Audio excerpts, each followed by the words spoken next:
Hey y'all, it's CFG Chronic Fat Girl back with another confession. Today, my confession is that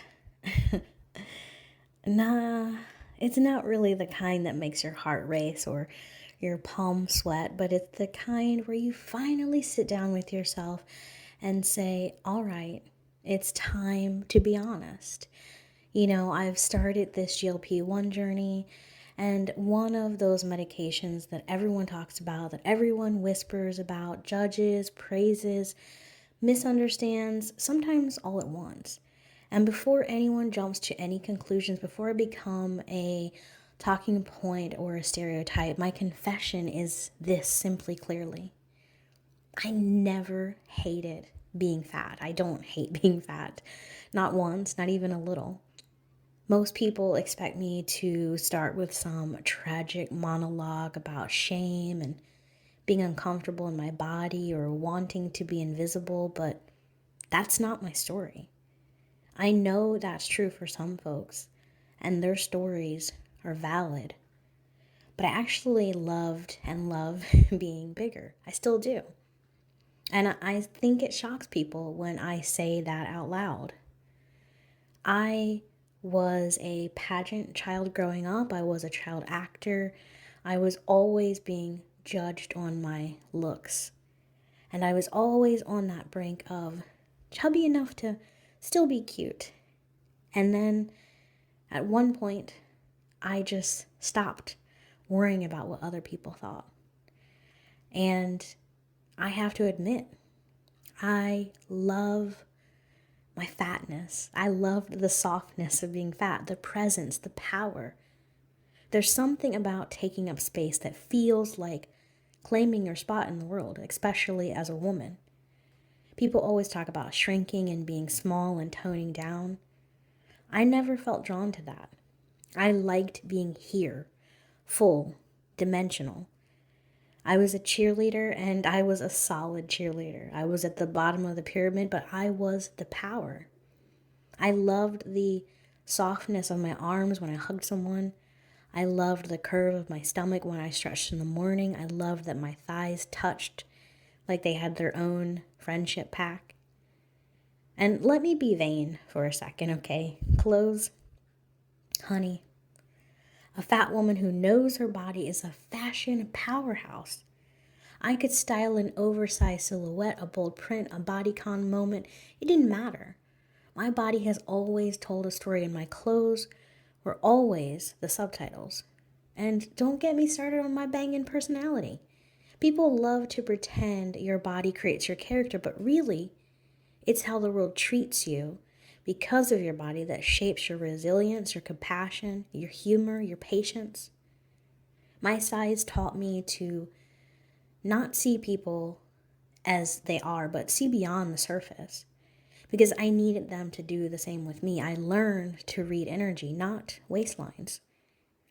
Being plus sized helped me become more accepting, more forgiving, more human. When you live in a body that the world tries over and over and over to critique or categorize, you learn to let people be who they are. You stop needing perfection, and you stop chasing it in yourself too. And again, I wasn't always plus size, but honestly, being thin almost ruined me. People assume my bigger body was the result of laziness or overeating or some fall from grace, but the truth is, the thinnest I ever was happened to be when I was the unhealthiest I've ever been. And I know that's not a shocker to anyone, right? High school me, cheerleader, small uniforms, smaller stomach. It looked like the picture of health in comparison to myself now. But here's what you didn't see. I was barely eating. I was running on fumes. I was terrified of gaining even 1 pound. I weighed myself every single day, twice a day. I was starving myself into an identity that just wasn't mine. People praised me constantly. My family, especially my mom, loved when I was thin. But the praise felt like a trap. The skinnier I got, the more applause I received.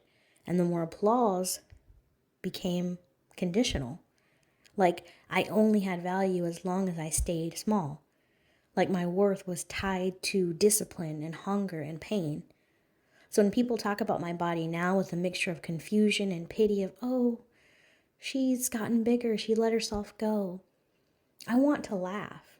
I didn't let myself go. I just finally let myself live. And life was good. I was stronger, happier. I could actually enjoy food without guilt. I could breathe. I could rest. I stopped treating my body like an enemy and started treating it like a home. So you might be saying, well, CFG, why are you starting a GLP-1 now? If you love being fat so much, why are you doing this? This is where the nuance comes in. The part people struggle with because society is obsessed with binaries. Hate your body or love your body, lose weight or stay fat, be proud or be ashamed. But I exist in that gray area. I'm not taking a GLP-1 medication because I dislike my size. I'm doing it because my health issues have started taking up more space than my body ever did. My joints have begun whispering threats. Inflammation keeps flaring up. My labs have been raising eyebrows in exam rooms. And I want a long life. I want a mobile life and a life with less pain and more freedom. A life where I can keep showing up for myself without feeling like my body is at war with itself. This isn't about chasing thinness for me. I don't want to go back to the girl who starved herself just to keep cheer uniforms from slipping. This is about wellness and about sustainability, about making sure the body I love continues to love me back. And there's something most people almost never admit out loud.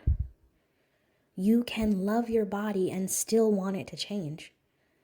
Love and transformation are not opposites. Sometimes love is the reason for transformation. I still want acceptance, the same acceptance I've always given to others. It's funny, being plus size taught me to accept people exactly as they are. Their quirks, their preferences, their insecurities, their contradictions. I never demanded anyone shrink or stretch themselves to fit my comfort. And I hope that I receive the same grace now. Because starting GLP-1 is treated like a betrayal in some circles and as a moral victory in others. It's exhausting, honestly. I just want to make choices that align with my body and my life, not with someone else's expectations. I want people to understand that this is my journey, not a referendum on fatness, health, beauty, or self-love. I'm not suddenly switching teams.